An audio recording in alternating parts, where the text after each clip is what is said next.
Hi friends, this is Sarah from Crafting and Relaxing. Welcome. This is a behind the scenes look at Smash Our Stash because I think it's important for you to see it's not always perfect for crafting. I had this bin of junk, and if we zoom in a little, look at it. It is a hot mess. And I'll talk about this bin a little bit more later, and it's grown and it just needed to be addressed. Then next to it, there's this little tiny 4x6 photo box, and it has small bits and things. There's not necessarily sorting between these two, just these are small things that would have fallen to the bottom. Then I also have this giant tub. This one was about 10 by 16, and it was left over from when I made my bird journals, and I just hadn't dealt with it. So this is how it works. In Crafting and Relaxing, I show you real life crafting. In my front room, I had this table set up to do a puzzle, and instead I spread all this stuff out on it, and Mr. Crafting and Relaxing had to look at it. When I get to parts that I need to, I head back into the craft room. So I have laid these all out and I'm ready to stitch the clusters. And my sewing machine is in my craft room. And you can see that some of them I put sentiments on, some of them I just put pictures, some look like they're partway done and I'm going to figure it out later. But I used all different shapes, and most of these shapes were determined because they were in those bins. And this is what it looks like after I stitched. I try and keep in mind how I want the stitching to go at an angle, and 2 or 3 stripes across is fun, but sometimes I lose interest. Zigzagged with that one and stitched with this one, but I changed my stitch sizes, so if they have 2 strips of stitching, it's different. This is another phase where I was digging through. You can see I have the clusters in a bowl, and now we've moved on. I have scrap bases made, and I pulled out my jar. Look how full that jar is. I'll show you in a minute an angle. I collaged onto a piece of paper that was in one of those bins. And I don't have nearly the amount of branding strips or half-inch strips of patterned paper that I used to have. I've been really good about using those up. So I didn't make very many of those bases. And then those are my strips of cardstock that were in with my pattern. Look at the jar. It is pretty fat and full. So I decided that we have to work on that. Then I used to have containers with scraps of each color, but over time I have consolidated them and just mixed them. But this is how I store a lot of my scraps, the little tiny bits at the end, if they aren't strips of solid that fit in the jar. Then I also have those Joy back layers from Joy of Blue or something. I need to deal with those.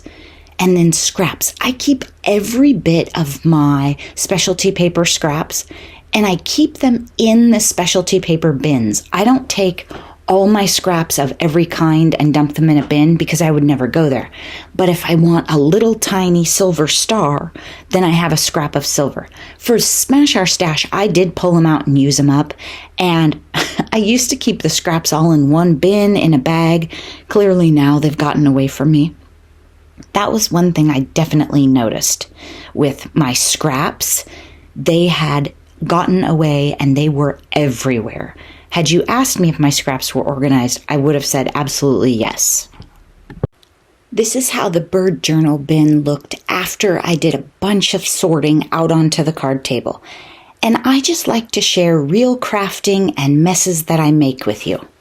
This is my giblets or bits and bobs bin, whatever you call them.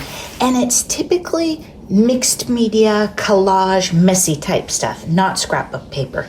But what I found is as I've been working through these, a bunch of this stuff was still in the bird journal box. It was a larger bin like this that hadn't been dealt with. There was a whole bunch of cute paper in it and a lot of stuff. So I just keep sorting. And then these, I don't know that I want to throw them in there and tear them up later.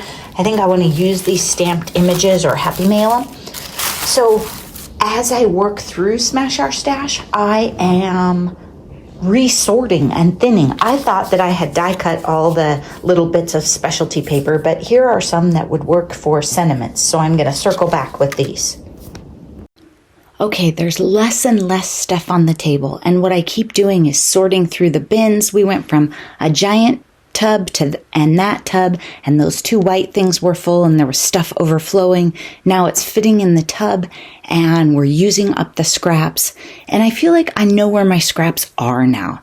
Then I decided I was going to do one last ditch effort and just take everything on the table and make it into clusters to clean it up. Making clusters or some sort of scrap embellishments is a great way to clean up your scraps.